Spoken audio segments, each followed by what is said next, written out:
Imagine a company that once ruled every second mobile phone in the world. A company so powerful that competitors didn't just compete, they watched, analyzed, and strategized around it. But then time changed, and slowly, that power began to fade. This is the story of Nokia, a tale of rise, dominance, and a warning for the future. It all began in 1865 in Finland, not with phones, but with a paper mill. At that time, mobile phones were unimaginable. Nokia started small, humble, and local, but they were ambitious. Over time, they expanded into rubber, cables, and eventually telecommunications. This was the door that would change Nokia's destiny forever. By the 1990s, Nokia had made mobile phones accessible to everyone.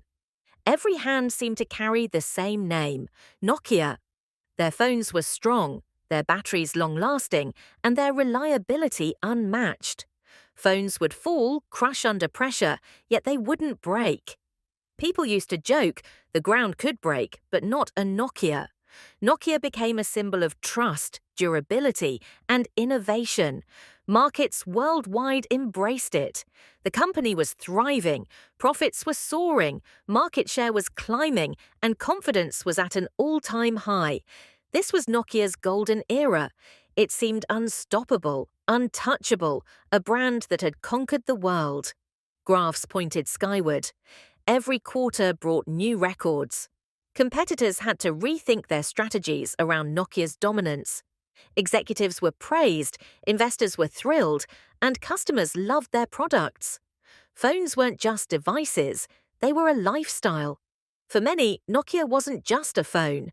It was a part of their daily lives, a companion, a trusted friend. The empire was at its peak and the world believed it would stay that way forever. But history teaches us that no peak lasts without adaptation. In 2007, the first real test arrived. Apple launched the iPhone, a sleek touchscreen, a new ecosystem of apps, and a vision of what mobile could be. The world was moving towards the future, and Android accelerated innovation even further. But Nokia remained stuck in its old ways. Executives believed that physical buttons were the only reliable solution. Their Symbian system, once revolutionary, was now slow, outdated, and cumbersome. The industry was evolving faster than Nokia could react.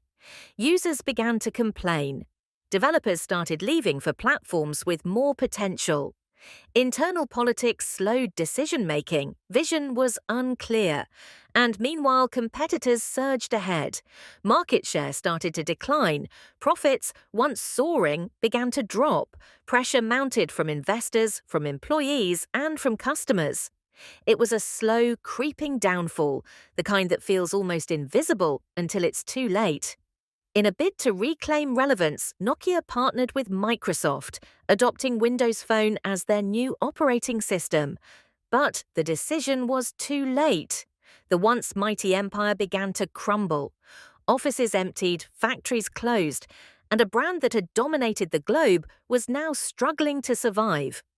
By 2013, Nokia sold its mobile business. What had once been an industry king became a story in history books. A cautionary tale of success and decline. This story is not just about nostalgia, it's a lesson for every business, every entrepreneur, every innovator. Success is never guaranteed, adapt or be replaced. The market waits for no one.